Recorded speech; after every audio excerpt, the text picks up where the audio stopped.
They thought it was the perfect crime until the body was found. You're listening to Hidden Killers with Tony Brueski, featuring psychotherapist and author Shavaun Scott. Let's take a look at a clip here of Robert Tellis crying in court. Of course, it's not about Jeff German. It's about himself and how sad it is that he claims he attempted to end his own life. We'll talk on the other side. Let's take a look. This is it, too.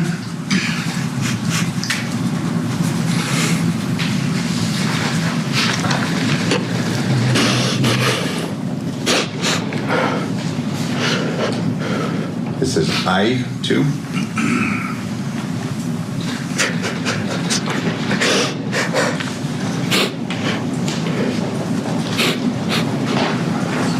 And this is J2.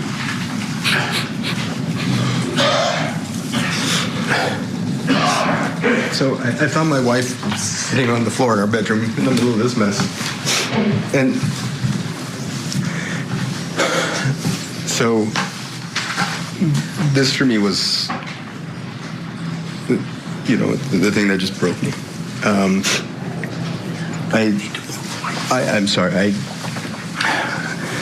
I knew I didn't do this thing, and yet the police claim to have this evidence. They did what they did to me, and I have $1 million life insurance policy. I didn't want my family to have to go through more torture. And so I don't know what I was thinking, but I thought, you know what, if I can avoid the pain that they're going to suffer during this whole circus, then and put some money into their hands to make up for me not being there, then maybe this is the thing to do. But it was, for me, never, I'm not guilty. I didn't kill Mr. German. But as you can see, I attempted suicide. There were no tears to wipe away, but he sure made sure to make it look like he was. What was your take on the crying scene? Well, again, attempt to control the narrative, to gain sympathy, back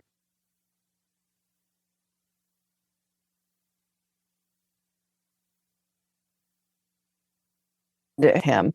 So yeah, completely about him. The other thing that it brought up for me was we have the term narcissistic collapse. And sometimes when a narcissist is busted, they've been fired or their trophy wife has left them and they're suffering some sort of embarrassment or humiliation. They do go into this sense of being in extreme pain. And if you ever get one in therapy, that's when they come in, when something has gone wrong.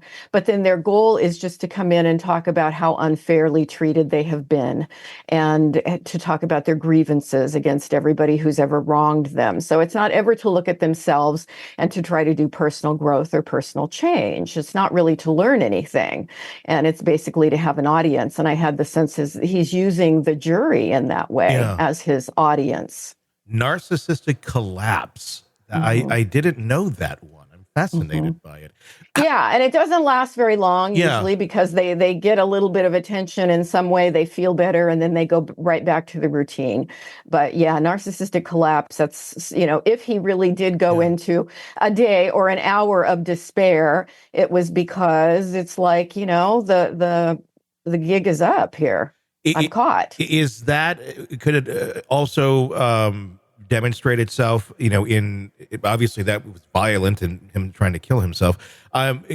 Does it also, display itself in other ways as well, where maybe they do lash out at other people during that collapse once they kind of realize the jig is up and the person that they're feeding off of has said, okay, I'm done. This is no more.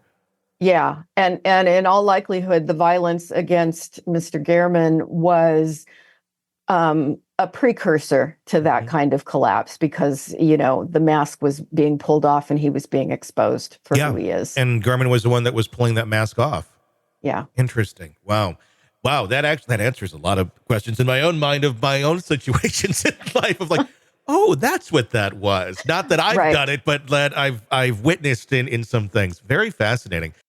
You're neck deep in a dark, twisted tale. And just as the tension peaks, bam, a commercial about some miracle diet pill breaks the spell. It's like finding a fly in your soup after the first bite. But here's the fix.